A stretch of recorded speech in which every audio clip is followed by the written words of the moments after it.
সকাল সকাল ফুল চুরি করতে বেরিয়ে পড়েছি। দেখো অনেকগুলো ফুল পেরেও নিয়েছি। তোমরা সবাই কেমন আছো? আশা করি ভালো আছো।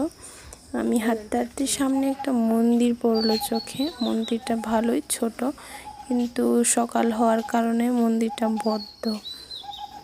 খুব ভালোই লাগলো মন্দিরটা। কালী মন্দির, শিব ঠাকুরও আছে। এটাকে কি বলে, নন্দী ঠাকুর বসানো আর কালী ঠাকুরের মন্দির, পাশে আবার শিব ঠাকুরের শিবলিঙ্গ আছে। ভিতর থেকে দেখতে পারলাম না, কারণ খোলা নেই ভিতরে। সকাল সকাল তো, তাই এরকম বদ্ধ। আরেকদিন আসলে তোমাদেরকে দেখাবো। দেখো শিব ঠাকুরের শিবলিঙ্গটা খুব সুন্দর, ঠিক আছে না? তারপর আমি ঘরে পুজো দিয়ে নিলাম। তারপর আজকে বিপত্তারিণীর পুজো দেব একটু, তোমরা দেখতে থাকো। এখানে আসন পেতে নিয়েছি।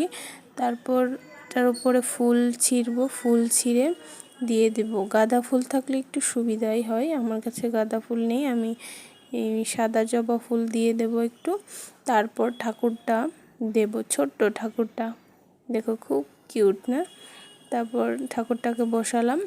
তারপর একে একে ফুল দেব, লাল জবা ফুল দিয়ে দেব। তারপর সাইডে আর অনেকটি ফুল এনেছি। দেখো সকাল গিয়ে অনেকগুলো ফুল এনেছি, অনেকগুলো ফুল ছিল। আমি এত ফুলের নামও জানি না, অনেক ফুল ছিল। এক সাজি হয়েছে, ফুল সাজি হয়ে গেছে, অনেকগুলো ফুল। কি সুন্দর না দেখতে! ফুলগুলো এখন দিয়ে দেব ঠাকুরের চরণে। তারপর তোমরা দেখতে থাকো, আমি ফুলগুলো দিই, তোমরা দেখতে থাকো। এই ঠাকুরটা এনেছিলাম একটা মেলা থেকে, কি মেলা মনে নেই, কিন্তু মেলা থেকে এনেছি এটা মনে আছে। এই দেখো আমি ফুলগুলো দিয়ে নিয়েছি। তারপর দেখি ঘট সাজাবো। ঘরটাকে ধুয়ে নিয়েছি আগেই, ঘটের মধ্যে জল দিয়ে। তারপর বালতি থেকে জল দেব গ্লাস দিয়ে। দেখো জল দিচ্ছি, জল দিয়ে ভর্তি করব। প্রথমে ভর্তি করে তারপর 5টা আম পাতা দিলেও চলে, 3টা দিলেও চলে। আমি 5টাই দেব, আমি গাছ থেকে 5টাই পেরেছি। দেখো ধুয়ে নিয়েছি, ধুয়ে তারপর দিয়ে দেব আম পাতাটা দিয়ে। তারপর একটা কিছু দিতে হয়, তাই আমি একটা কলা দিয়ে দিলাম। তারপর বেলপাতা দেব, 5টা বেলপাতা দেব, বেশি দেওয়ার দরকার নেই, 5টাই দেব। 3টা করে যাতে থাকে তাহলেই চলবে, 5টা দেব। 2টো হয়েছে, তারপর 3টে, আরও 2টো দেব, তারপর হয়ে যাবে, বেলপাতা দেওয়া হয়ে যাবে। বেলপাতা দিয়ে দিয়েছি। তারপর সাইডে দিয়ে দেব, ওটা এখানে থাকবে না, পড়ে যাবে, তাই সাইডে জলটার মধ্যে ডুবিয়ে দিয়ে দেব। তারপর এটার মধ্যে ফুল, দুব্বা, তারপর এই দেখো দুব্বা দিয়ে দেব এখন। দুব্বাটি অনেক সকালে পেরেছি তো, তাই এমন হয়ে গেছে, সুন্দর রইল না। সকাল সকাল পেরেছি। তারপর ফুল দেব এটার মধ্যে, ঘটের মধ্যে ফুল দিয়ে সুন্দর করে সাজাবো। তারপর আম পাতার মধ্যে সিঁদুরে ফোঁটা দিতে হয়, আমি ভুলে যাচ্ছিলাম, তারপর দিয়ে দিব। আমি এত সব পারতাম না, আমার ঠাকুমা দেখতাম পুজো দিত, এই দেখে দেখে শিখলাম। যদি কোনো ভুল হয় প্লিজ বলো, আমি এত একটা পারিও না। তারপর সিঁদুর ফোঁটা দিয়ে দেব আম পাতার মধ্যে, 5টা সিঁদুর ফোঁটা 5টা আম পাতার মধ্যে দিয়ে দেব। 3টাতে দিয়ে দিয়েছি, আর 2টো পাতাতে ফোঁটো দেব।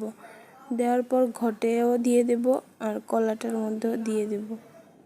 দেওয়া হয়ে গেলে তারপর ঘরটা বসাবো। বসার জন্য একদম পারফেক্ট রেডি হয়ে যাচ্ছে। এভাবেই তো করে আই থিঙ্ক, মনে হয়। এই দেখো আমার ঘট সাজানো হয়ে গেছে, আর কিছু বাকি নেই ঘটে দেওয়ার জন্য। তারপর ঘরটা যেখানে বসাবো সেখানে সিঁদুরের ফোঁটা 5টা ফোঁটা দেব। 1টা 2টো 3টে 4টা 5টা ফোঁটা দেওয়া হয়ে গেছে। তারপর এখানে ধান আর দুব্বা দেব, দিয়ে ঘরটা বসাবো। এই দেখো ধান দুব্বা দেওয়া হয়ে গেছে, এখন ঘরটা বসাবো।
দেখো আমার সব এখানে সাজানো কমপ্লিট।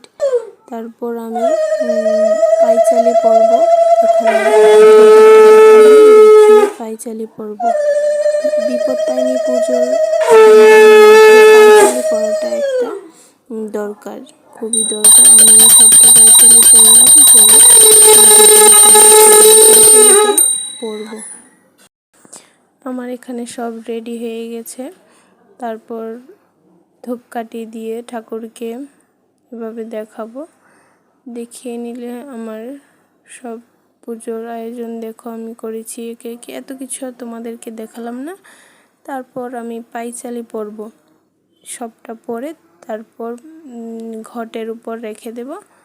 তারপর আমার পুজো কমপ্লিট। তারপর বাইরে গঙ্গার মধ্যে দিতে হয় অনেক কিছু, আমি এখানে রেডি করে নিয়েছি। আমাদের এখানে পুকুর নেই, তাই আমি বাড়িতেই দেখো আমি কিভাবে দিই। দেখো বাইরে নিয়ে যাচ্ছি, নিয়ে তারপর দেখো আমি কি এর মধ্যে ভাসাবো, দেখতে থাকো। এভাবে কারা কারা আমার মতো বাড়িতে ভাসাও। এই দেখো বলের মধ্যে সবগুলো দিয়ে দিলাম। এই পর্যন্ত আজকের ব্লগ।